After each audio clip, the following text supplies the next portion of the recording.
Hello guys, welcome back to my channel. তোমরা সবাই কেমন আছো? আশা করছি অনেক ভালো আছো, আর আমি কিন্তু ভীষণ ভালো আছি।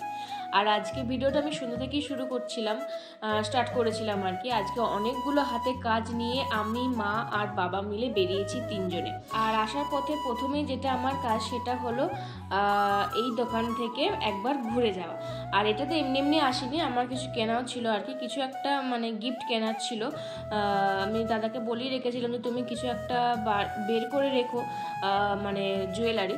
তো আমি নেব, কারণটা বলি তোমাদেরকে তো কারণটাই বলা হয়নি। আমার একটা বান্ধবীর জন্মদিন, দেবলীনার জন্মদিন, আমি সেখানেই যাব। তো মা বেরিয়েছে মেলা যাবে বলে ঘুরতে। আর হচ্ছে যে আমার মেজদির তো জানোই প্রেগনেন্ট এখন, তো ওর 5 মাসের যে একটা পুজো দিতে হয়, সাধার যে ব্যাপারটা, সেটার জন্য একটা নতুন শাড়ি নিতে।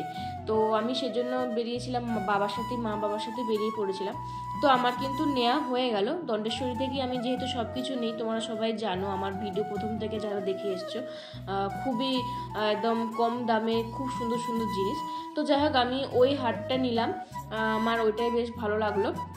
ওটা নেওয়ার পর আমি আবারও চলে আসছিলাম, আর মা বললো যে চল তাহলে মেলাটা ঘুরে নিই। আমি বললাম যে আর মনে হয় আমার মেলাটা ঘোরা হবে না। প্রথমে মা বললো যে মেলা যাব না, দোকানটায় যাব। তো আমি বলেছিলাম যে যদি মেলাটা প্রথমে যাওয়া হতো তাহলে আমার হয়তো ঘোরা হতো, কিন্তু মা বললো যে না, দোকান যদি বন্ধ হয়ে যায় মেলা ঘুরতে ঘুরতে, তো সেই কারণে আবার দোকানটায় আসা হলো আর কি। অন্য কোথাও যাওয়া হয়নি, অন্য দোকানে এই কনকেশ্বরী বস্ত্রালয়টাতে এসেছিলাম। আর এটার লোকেশনটা হলো এই চৌরাস্তায়। তো ওখান থেকে আমাদের দিদির বড়দির শ্বশুরবাড়ির একদম পাশে। আর এখন মোটামুটি টুংটাং কিছু হলে ওখান থেকে জামা কাপড় বা শাড়ি নেওয়া হয়, মোটামুটি বেশ ভালোই জিনিস পাওয়া যায়, জানো তো। আসলে কি বলতো, আমাদের যেখানে বেশি নাম ডাক যে দোকানগুলোতে, আমরা সবসময় সেই দোকানগুলোতেই ঢুকি, কিন্তু সেখানে যে বিশাল আহামরি জিনিস পাওয়া যায় সেরকমটা কিন্তু নয়। আর অনেকেই জিজ্ঞেস করে যে তোমরা এই শাড়িটা কোথায় নিয়েছো, এই শাড়িটা কোথায় নিয়েছো। আমরা কিন্তু এখন বেশিরভাগ এই দোকানে কিনি, নয়তো অনলাইনে কিনি। আমরা অফলাইনে কেনাকাটা করি না বললেই চলে। বহু বছর পর আমি তো দোকানে এসে শাড়ি সেরকম ভাবে কেনে না, সব অনলাইনে যেহেতু কিনে। কিন্তু দিদির যেহেতু সামনেই কালকেই, তো সেটা আর অতটা খেয়াল ছিল না, তো অনলাইনে আর দেখা হয়নি। তো মা বললো চল একবার তাহলে দোকান দিয়েই যাই, আর দোকানের জিনিসগুলোও দেখা হবে। সামনাসামনি দোকানে শাড়ি দেখতে বেশ ভালোই লাগে, জামা কাপড় দেখতে, কারণ অনলাইনে তো অনেক সময় ভুলভাল আসে, ঠিকঠাক পছন্দ হয় না, তারপরে দেওয়া যায় না যখন লাইভ থেকে শাড়ি বা জামা নেওয়া হয়। তো যাই হোক, সেজন্য মা আরে দেখছিল। আর তোমার তো জানোই কোন শাড়িগুলো কি নেওয়া হয়েছে। লাল রঙের শাড়িটা মেয়েদের জন্য নেওয়া হয়েছে, আর মা তো প্রচুর শাড়ি নিয়েছে। তো কী নিয়েছে না নিয়েছে, পুজোর যখন আমি একটা শপিং হল করব তখন তোমাদের সাথে শেয়ার করবো যে মায়ের কী শাড়ি নিল বা আমি কী শাড়ি নিলাম। আমি ঠিক করেছি, আমি আমি জামা নেব, আমি তোমাদের সাথে শেয়ার করব যে আমি যেগুলো অর্ডার দিচ্ছি সেগুলো কেমন এসছে। তো যাই হোক, আমি ওখান থেকে বেরিয়ে গেলাম। অন্তরা আমাকে ফোন করেছিল, অন্তরাকে বললাম যে তুই যখন বেরোবি আমাকে ফোন করে দিবি। তো ও আর আমি একসাথেই ওখান থেকে দোকানটা, ওই চৌরাস্তা থেকে একসাথে দেবলীনার বাড়ি চলে যাব। তো এখানে আমরা এসে দেখা করে নিয়েছি। ওখান থেকে আমরা হেঁটে হেঁটে আসছিলাম, এসে এখানে একটা ব্যাগের দোকানে দাঁড়িয়েছি, ওই সাহেবদার ওই চৌরাস্তাতে যখন জানোই দোকানটা আছে, ওখানে দাঁড়িয়েছিলাম একটা পার্স নেব বলে। তো দুজন মিলেই দেখছিলাম, কিন্তু পার্সেল আমাদের ভীষণ পছন্দ যে হচ্ছিল সেটা কিন্তু একদমই নয়, একদমই ভালো লাগছিল না। কিন্তু তার সত্ত্বেও নিতে তো হবে কিছু একটা, তো একটা গিফট দেওয়া যায় না। তো দুজন মিলে ঠিক করলাম যে একটা পার্স, একটা ওই জুয়েলারি সেটটা দেবো। তো আমাদের ফাইনালি একটাও পছন্দ হচ্ছিল না, আর অনেকটা দামও বেশি বলছিল। তো আমরা ভাবলাম যে নেবে কি নেবে না তার নেই ঠিক, তো এটাই নে। আমার তো এই ল্যাভেন্ডার কালারের এই যে মিকি মাউসের মতন চোখগুলো, ওইগুলোই বেশ ভালো লাগলো, ওইটাই নিলাম। তো ফাইনালি তারপর ওখান থেকে বেরিয়ে আসার পর আমি দেবকে ফোন করলাম, এই যে দেব বাড়িতে, তারপর চলেও আসলাম। দেবো আমাদেরকে নিতে চলে এসছে আর কি। তো তারপরে একে একে সবাই আসছিলো, পূজা দি, শিল্পা দি, সবাই একটু হাই হ্যালো করে দিল। পূজা দিকে অনেক দিন পর দেখলাম। তোমরা বলো না যে তুমি কোথায়, পার্লারটা বলো, আমার কে দিদিকে সাজিয়েছিল, এই যে পূজা দি। আর পূজা দির পার্লারটা যখন যাব তোমাদেরকে ভালো করে লোকেশনটা দেখিয়ে দেবো। তো যাই হোক, তারপরে আমি উপরকে চলে আসলাম আর কি। উপরেতেই ওদের সব ডেকোরেশনটা হয়েছে। তো দেবলীনা বললো চল আমার এখানে বসে থেকে করবো, একটু ছবি টবি তুলে আসি। চল তাহলে, ভালোই। আর সেদিনকে এত গরম ছিল কি বলবো, ভীষণ গরম পড়ছিল। ভিডিওটা অনেক দিন হয়ে গেল, ভিডিওটা আমার আপলোডই করা হয়নি, সময়ই পাইনি, একটু আর কি সময় পাচ্ছি না এডিট করার, ভয়েস দেওয়ার একদম সময় পাচ্ছি না। তো যাই হোক, তোমরা আমাকে তো অনেক অনেক ভালোবাসা দিচ্ছ, আমি তোমাদেরকে মানে কি বলে ধন্যবাদ দেবো, ধন্যবাদ বলে ছোট করা হবে, মানে সিরিয়াসলি বলছি আমি ভীষণ ভীষণ খুশি। এইভাবেই তোমরা পাশে দেখো, সাথে দেখো, আর সবসময় সাপোর্ট করো এইভাবেই। তো যাই হোক, এদিকে দেখো দেবলীনা কিন্তু এদিকে কেক কাটা মানে সেলিব্রেশন শুরু হয়ে গেছে। এদিকে ও কেক কেটে নিজেই খেয়ে নিয়েছে, আর কাউকেই খাওয়ায়নি জানো তো। ও শুধু ওর মানে দিদি ছেলেটা বোনপো আর ওদিকেও একটা বাচ্চা ছিল, ওকে খাইয়ে ব্যাস নিজে খেয়ে রেখে দিয়েছে। আমি বললাম একই রে, তুই একটু সবাইকে খাওয়া, বাবা মা সবাই পাশে দাঁড়িয়েছিল, বা আমাদেরকে একটু করে খাওয়া বা ইয়ে কর। তো ভুলেই গেছে আর কি, মানে এত আনন্দ হচ্ছে ওর। তো যাই হোক, তারপরে ওই যে কাকু কাকিমাকে খাইয়ে দিল। দেন আমি সবার সাথে একটু দেখিয়ে দিলাম, এদিকে আমাদেরকেও মানে দিয়ে দিয়েছে। আর আমার কেক খেতে এত ভালো লাগে, আর কেকের টেস্টটাও খুব খুব ভালো ছিল, কেকটা দেখতেও খুব সুন্দর ছিল, তাই না বলো। দেখে সায়নিকা, অন্তরা, আমি, গার্গী সবাই মিলে একটু কেকটাকে নিয়ে ঢং করছিলাম আর কি।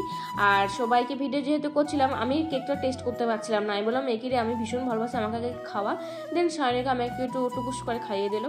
1000 years later. দেন অনেকক্ষণ হয়ে যাওয়ার পর গল্প গুজব অনেক ছবি টবি তোলার পর যখন রাতটা বাড়তেও থাকছিল, তারপরে বাবাও ফোন করছিল যে তাড়াতাড়ি তাহলে খেয়ে নে, একসাথেই চলে যাবো। মা বাবা তো বলেছিলাম যে মেলা গেছে, ওখান থেকে মেলা যাবে, তো ওরা মেলা ঘুরতে ঘুরতে আমাকে ফোন করেছিল যে তুই তাহলে তাড়াতাড়ি করে নে, 9:30 বাজছিল তখন। তো আমি দেবলীনাকে বললাম ঠিক আছে তাহলে আমাদেরকে দিয়ে দে। আর পূজা দিরও মানে তাড়াতাড়ি ছিল সেদিনকে, তো সেই কারণে আর কি। তো আমরা কয়েকজন বসে পড়েছিলাম যাদের তাড়াতাড়ি ছিল বাড়ি যাবার জন্য। তো প্রথমেই দেখো মেনুটা কি কি হয়েছে বলে দিই। এদিকে হয়েছে তন্দুরি রুটি, তার সাথে ছিল পনির। আর পনির কতটা খেতে ভালোবাসি তোমরা তো জানোই, আমার ভীষণই ভালো লাগে। তারপরে ছিল আবার পোলাওর সাথে ছিল চিকেন কষা, যা ভালো টেস্ট হয়েছিল। কাকু নাকি রান্না করেছিল এটা, চিকেন আর পোলাওটা জাস্ট অপূর্ব খেতে হয়েছিল। আর আমি যে কি কষ্ট করে খেয়েছি কি বলবো, পেট পুরো ভর্তি হয়ে গেছিলো। খুব সুন্দর মেনু হয়েছিল। তারপরে ছিল পাঁপড়, চাটনি, মিষ্টি, কোল্ড ড্রিঙ্কস তো ছিলই। তো ভীষণ ভালো খেয়েছি। আর মানে তারপরে আমার তাড়াতাড়ি করে খাওয়া দাওয়ার পর বাবা আমাকে আনতেও চলে এসেছিলো। আর এখন যা বৃষ্টি হচ্ছে কি বলবো, আমি একদিন মেলাটা যাব কিন্তু যেতে পারছি না এই বৃষ্টিটার কারণে। মানে এই বৃষ্টি কবে থামবে, কোনো জিনিসই না এত অতিরিক্ত ভালো নয়। এই যাদের ধরো আমাদের এখানে খালপাটটা তো পুরো ডুবেই গেছে, বন্যা হয়ে গেছে। তো এই নিয়ে দুবার মানে এত তাড়াতাড়ি বন্যা হয়ে গেল। তো যারা ওই কষ্টের মধ্যে থাকে, যাদের ওখানে বন্যা হচ্ছে, তারাই একমাত্র জানে এই কষ্টটা কি। আমরা তো পাকা বাড়ির মধ্যে থাকছি, আমরা কিছু বুঝতেই পারছি না। যাই হোক, কিছু তো করতে পারবো না আমরা। তো তারপরে আমরা সবাইকে বাই বলে চলে এসেছিলাম। আর রাত্রে কোনো রকম ভিডিও সেরকমভাবে আমি নিতে পারিনি। তারপরে ঘুম থেকে উঠে সকাল সকাল আবারও ভিডিও স্টার্ট করে নিয়েছি। তাই তোমাদের সকলকে আবারও জানাই গুড মর্নিং। আমার সাথে ভিডিওটা কখন পোস্ট করব জানি না, তাও আর কি আমি যখন ছাড়বো তখনই জানিয়ে দিলাম আর কি। আর এদিকে সকালবেলা ঘুম থেকে উঠে দেখে আমি স্নান করতে পারিনি। মাকে বললাম স্নান করবো কি, মা বললে এক্ষুনি যদি ব্রহ্মচর্য আছে তখন তুই আর ভিডিওই করতে পারেন। তো সে কারণে আমি আর স্নান করতে পারলাম না। তো মা এদিকে মেজদিকে আলতা পরিয়ে দিচ্ছে। তোমাদেরকে তো কালকে বলেছিলাম যে মেজদির 5 মাসের যে পুজোটা হয় বা সাতটা, সেটা আজকে হবে। সেই কারণে এই শাড়িটা নেওয়া হয়েছিল। এই শাড়িটা দিদিকে পরে খুবই সুন্দর লাগছিল। আর মেজদি অনেক দিন থেকে বলছিল লাল রঙের শাড়ি কিনবো, লাল রঙের শাড়ি আমার পরাই হয়নি। তো সেই কারণে ওর জন্য লাল শাড়িটাই নেওয়া হয়েছে। আর এই বেসিনটা কেন দেখাচ্ছি বলো, যে বেসিনের যে ব্যাকগ্রাউন্ডটা, যে পাথরের যেটা দেখতে পাচ্ছ ওয়াল স্টিকারটা, ওইটা আমরা কালকেই লাগিয়েছি। আমাদের প্রচুর মানে স্টিকারগুলো রয়ে গেছে। প্রথমে ভেবেছিলাম পুরোনো বাড়িতে কোনো রঙই হবে না, সেই জন্য অনেক স্টিকার কিনে ফেলেছিলাম, প্রায় 1 বস্তা স্টিকার। তো কিন্তু সেগুলো পড়েই আছে, যেহেতু রং হয়ে গেছে, যে ওই ঝামেলাটাকে করবে কি লাগাবে, সেই কারণে আর কি স্টিকারগুলো লাগানো হয়নি। তাই যখন যেখানে ভালো লাগার জিনিস, মানে যে ভালো লাগতে পারে এখানে লাগালে, তো তখন আমরা ওই অল স্টিকারগুলো লাগিয়ে ফেলি। তো দেখো কি সুন্দর লাগছে না দেখতেই পেলে, মানে খুবই মানাচ্ছে ওখানটাতে ওই স্টিকারটা। তো যাই হোক, তারপর আমাদের ব্রাহ্মণ মশাই তো চলে এসছে। এদিকে পুজোও শুরু হয়ে গেছে, পুজো হয়েও গেছে। আর যে কবচটা দিদিকে পড়তে হয় সেটা পরিয়ে দিচ্ছে। 5 মাসে এই কবচটা পরে থাকতে হবে মনে হয়, যতদিন না বাচ্চা বা বেবি ডেলিভারি হবে ততদিন এরকম মানে পরেই থাকতে হয়। আমি ঠিক ভুলে গেছি, মনে নেই, বড়দির বেলা দেখেছিলাম, অবশ্য ভুলে গেছি। তো তারপরে পুজো হয়ে যাওয়ার পর সবাইকে দিদি প্রণাম করে নিল। তোমরা ওকে আশীর্বাদ করো, ও যেন অনেক সুস্থ থাকে, ভালো থাকে। আর তারপরে যে ওই 5 ফল সেটা আঁচলে দিতে হয়, অনেকে বসেও দেয়, অনেকে দাঁড়িয়েও দেয়, আমাদের দিদিকে দাঁড়িয়ে দিল। তো তারপরে ও ওখানে চলে যাওয়ার পর ওখানে বসে তোকে ওই ফল মিষ্টিগুলো খেতে হবে। তো সেই কারণে মা বললো তুই তাহলে আগে আমাদের গোপালকে একটু খাইয়ে দে, দেন তুই তাহলে খাবি। তো সেই কারণেই ও আগে গোপালকে খাইয়ে দিচ্ছে, আর তারপরে ও সব নিজে খাবে। ওকে ওই সবগুলো নাকি একাই খেতে হবে, সবগুলো না হোক একটা অন্তত গোটা নাকি খেতেই হয়। আমি ঠিক জানি না, এরকম কিছু একটা নিয়ম আছে। তোমরা তো মানে আমার রিলসের মাধ্যমে সবকিছু দেখিয়ে নিয়েছো, তোমাদেরকে আর নতুন করে কিছু বলার নেই, তাও আর কি বললাম। তোমরা ওই রিলসটাতে অনেক ভালোবাসা দিয়েছো, আমার ভীষণ ভালো লাগে জানো তো, তোমরা যখন আমাকে অনেক অনেক ভালোবাসা দাও। তারপরে দেখো ওখান থেকে চলে আসার পর এদিকে মাও কিন্তু সুন্দর করে সাজিয়ে দিয়েছে। মা অনেক রান্না করেছিল, কারণ এটা যে একটা স্বাদের মতনই, সেই জন্যই আর কি মা অনেক কিছু রান্না করেছিল। আর ও যা যা পছন্দ করে সেগুলো, আলু ভাজা, পোস্তর বড়া, হোপা ভাজা, ঝিঙে ভাজা, ঝিঙে আলুর পোস্ত, তারপরে ছাতুর ঝাল, মাছের তেলের তরকারি, ডাল এরকম ছিল। মাছটাও ছিল, কিন্তু ও মাছ খেতে পছন্দ করছে না, ওর মাছ খেলে নাকি বমি পেয়ে যাচ্ছে, মানে ঝালটা একদম পছন্দ করছে না। তো যাই হোক, চলো আজকের মতন ভিডিওটা এই পর্যন্ত। যদি ভালো থাকে অবশ্যই লাইক, কমেন্ট, শেয়ার করতে একদম ভুলবেন। দেখা হচ্ছে পরের ব্লগে খুব তাড়াতাড়ি। তো তোমরা ভালো থাকবে, সুস্থ থাকবে, আর পেজে নতুন হলে প্লিজ পেজটাকে ফলো দেবে। বাই। আর জন্মদিনের তোলা কিছু ছবি তোমার সাথে শেয়ার করলাম, অবশ্যই জানিও কেমন লাগছে। তো চলো বাই।